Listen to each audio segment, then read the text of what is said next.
Halo teman-teman, selamat siang. Kali ini kita punya RB951 tipe USB ya 951 US UN2HND, ribet.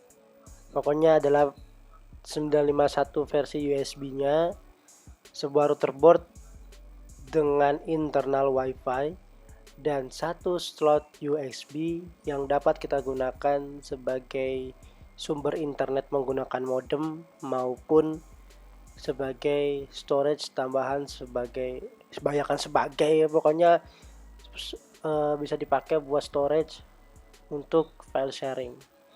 Jadi RB951 ini saya beli dengan harga murah meriah, ya di bawah pasarannya. Kondisinya masih bagus dengan kondisi 5 port Ethernet. Pada port 1 bisa menggunakan input PoE dan port 5-nya sebagai output PoE-nya. Pada kesempatan kali ini kita akan coba bereksperimen sedikit bagaimana cara menggunakan RB951 ini dengan satu buah modem 3G USB. Karena saya cuma punya 3G, ini saya punya bayang-bayang atau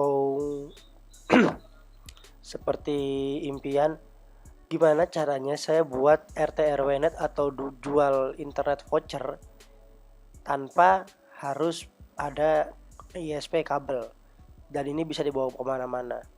Jadi kalau saya punya sebuah mikrotik dan sebuah modem USB, saya colokin, kan ringkes, hanya satu paket unit saja bisa dibawa kemana-mana, bisa bawa vouchernya, colok di suatu tempat, dapat sinyal LTE atau GSM, kita langsung bisa jual internet atau jual voucher.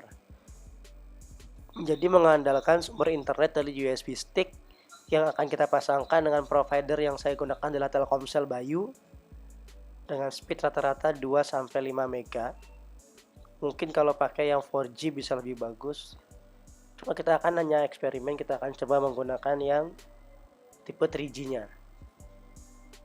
Kita lihat model USB-nya seperti apa.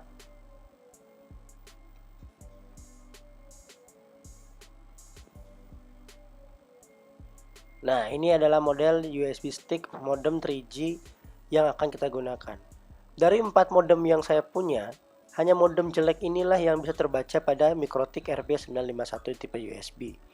Entah mungkin karena drivernya, firmware-nya atau apa. Yang jelas yang terbaca adalah modem dengan tipe Highlink. Tipe Highlink itu adalah tipe dimana ketika modem dicolokkan, itu nggak harus menginstal driver, dia langsung akan muncul di website interface-nya untuk connect dan disconnect-nya. Kalau USB stick yang non Highlink, dia akan butuh instalasi untuk menjalankan programnya segala macam. Kalau ini kita dicolok, dia akan masuk ke web browser dan langsung connect. Jadi modem Highlink ini dia punya internal IP sendiri. Kita colokin, kita colokin USB sticknya, colokin powernya, oh udah jadi. Ini begini aja sudah bisa dagang internet. Sesimpel itu. Ini bisa dibawa kemana-mana, masuk ke tas. Di dalamnya sudah ada internal wifi yang cukup bagus, sudah mumpuni juga speknya dari mikrotiknya, ya kita bisa dagang. Sekarang kita akan masuk ke dalam pengaturan di dalam komputernya. Setelah mikrotiknya kita koneksikan dengan komputer kita colokan di port Ethernet 2 di mikrotik, maka secara otomatis akan terbaca di Winbox-nya. Kita pilih MAC address-nya dulu sementara, karena kan IP address-nya belum kita set. Kita klik, kita login dengan user dan password default dari mikrotik, yaitu admin dengan password kosong. Lalu kita akan masuk ke dalam tampilan umumnya seperti Winbox. Karena kita sudah colokan USB stick modemnya, maka secara otomatis akan terbaca ada satu interface yang bernama LTE. LTE itu menandakan bahwa koneksi modem dengan internet dengan mikrotiknya sudah terjadi dengan baik. Tapi kalau interface LTE-nya nggak muncul, berarti modemnya nggak support atau belum terkoneksi dengan baik dengan internetnya. Karena ini tipe USB stick Highlink, maka kita beri dia DHCP client agar si USB stick modemnya itu bisa kasih IP otomatis untuk interface LTE di Mikrotik ini. Setelah kita kasih DHCP client, biasanya langsung bisa kita akses internet dari Mikrotiknya. Nah, jalan ya. Kita coba ping ke 888 itu langsung jalan. Karena apa?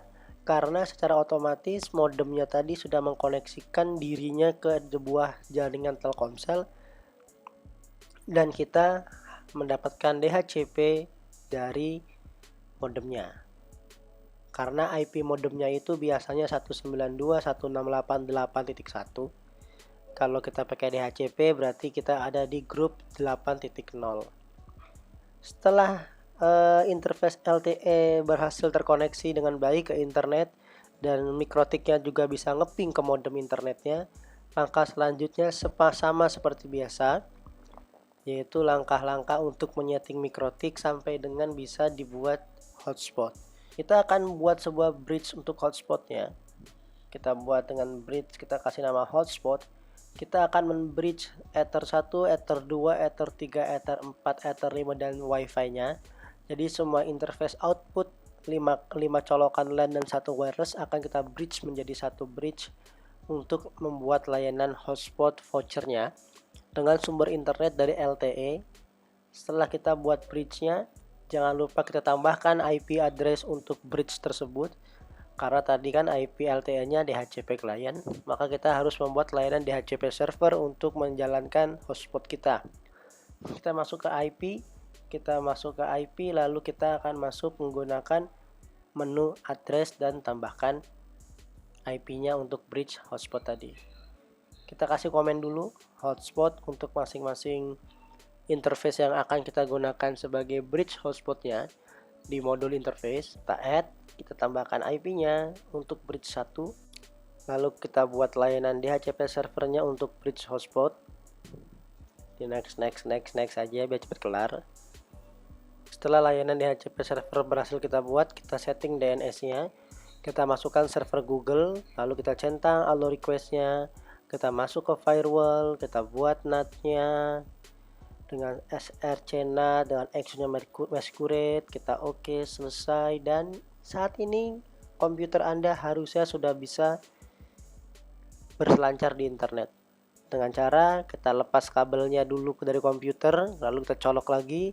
Secara otomatis laptop akan mendapatkan IP terbaru dari Mikrotik dengan DHCP server yang kita buat tadi, dan komputer seharusnya sudah bisa berinternet. Nah, lihat ya, saya sudah dapat IP address yang baru di komputer saya dan harusnya komputer saya sudah bisa membuka layanan internet.